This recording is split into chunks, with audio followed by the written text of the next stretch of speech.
ബാറൂക്കിൻ്റെ പുസ്തകത്തിൽ നിന്നുള്ള വായന 3-ാം അധ്യായം 10 മുതൽ 19 വരെയുള്ള വചനങ്ങൾ. യഥാർത്ഥ ജ്ഞാനം 9-ാം വചനം മുതൽ. ഇസ്രായേലേ, ജീവന്റെ കൽപ്പനകൾ കേൾക്കുക, ശ്രദ്ധാപൂർവം ജ്ഞാനമാർജിക്കുക. ഇസ്രായേലി, നീ ശത്രുരാജ്യത്ത് അകപ്പെടാൻ എന്താണ് കാരണം? വിദേശത്ത് വെച്ച് വാർദ്ധക്യം പ്രാപിക്കുന്നത് എന്തുകൊണ്ട്? മൃതരോടൊപ്പം അശുദ്ധനാകാൻ കാരണമെന്ത്? പാതാളത്തിൽ പതിക്കുന്നവരോടൊപ്പം നീ ഗണിക്കപ്പെടുന്നത് എന്തുകൊണ്ട്? ജ്ഞാനത്തിൻ്റെ ഉറവിടം നീ പരിത്യജിച്ചു. ദൈവത്തിൻ്റെ മാർഗത്തിൽ ചരിച്ചിരുന്നെങ്കിൽ നീ എന്നേക്കും സമാധാനത്തിൽ വസിക്കുമായിരുന്നു. ജ്ഞാനവും ശക്തിയും വിവേകവും എവിടെയുണ്ടെന്ന് അറിയുക. ദീർഘായുസ്സും ജീവനും സമാധാനവും കണ്ണുകൾക്ക് പ്രകാശവും എവിടെയുണ്ടെന്ന് അപ്പോൾ നീ ഗ്രഹിക്കും. അവളുടെ നികേതനം ആരാണ്? കണ്ടെത്തിയത് ആര്? അവളുടെ കലവറയിൽ പ്രവേശിച്ചിട്ടുണ്ട്. ജനതകളുടെ രാജാക്കന്മാർ എവിടെ? ഭൂമിയിലെ മൃഗങ്ങളെ ഭരിക്കുന്നവരെവിടെ? ആകാശത്തിലെ പക്ഷികളെ കൊണ്ട് വിനോദിക്കുന്നവർ എവിടെ?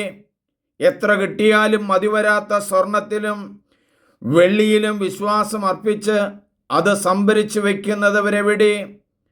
പണം നേടാൻ ആർത്തി പൂണ്ട് അതിരറ്റ് അധ്വാനിക്കുന്നവരെവിടെ? അവൾ അപ്രത്യക്ഷരായി പാതാളത്തിൽ നിപതിച്ചു. അവരുടെ സ്ഥാനത്ത് മറ്റുള്ളവർ വന്നിരിക്കുന്നു. നമുക്ക് പ്രാർത്ഥിക്കാം. ദൈവമേ, ഇസ്രായേൽ ജനത യഥാർത്ഥ ജ്ഞാനം തേടാതെ, ജീവന്റെ കൽപ്പനകൾ കേൾക്കാതെ ഇരിക്കുന്ന അവസരത്തിലാണല്ലോ ഇസ്രായേൽ ജനത തകർച്ചയിലേക്കും അടിമത്വത്തിലേക്കും പോയത്. ദൈവത്തെയും ദൈവവചനത്തെയും ഉപേക്ഷിക്കുന്നവർ തകർച്ചയിലേക്ക് പോകുമെന്ന് ഞങ്ങൾ മനസ്സിലാകുന്നു. ദൈവവചനത്തിലൂടെ ജ്ഞാനം സ്വീകരിക്കാനും ഹൃദയത്തിൽ ദൈവത്തിൻ്റെ അരൂപി നിറയ്ക്കാനും ഞങ്ങളെ ഓരോരുത്തരെയും ശക്തരാക്കണമേ. അതിനുവേണ്ടുന്ന അനുഗ്രഹത്തിനായി ഞങ്ങൾ പ്രാർത്ഥിക്കുന്നു. ആമേൻ. ഏറ്റവും സ്നേഹമുള്ളവരെ, നിങ്ങളെല്ലാവരും ഇത് സബ്സ്ക്രൈബ് ചെയ്യണം, ഷെയർ ചെയ്യണം. ദൈവത്തിൻ്റെ വചനം മറ്റുള്ളവരിൽ എത്തിക്കണം.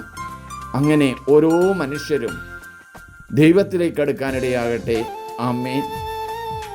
എൻ്റെ പേര് സണ്ണി പുൽപ്പറമ്പിൽ. ഷെയർ ചെയ്യുക, സബ്സ്ക്രൈബ് ചെയ്യുക.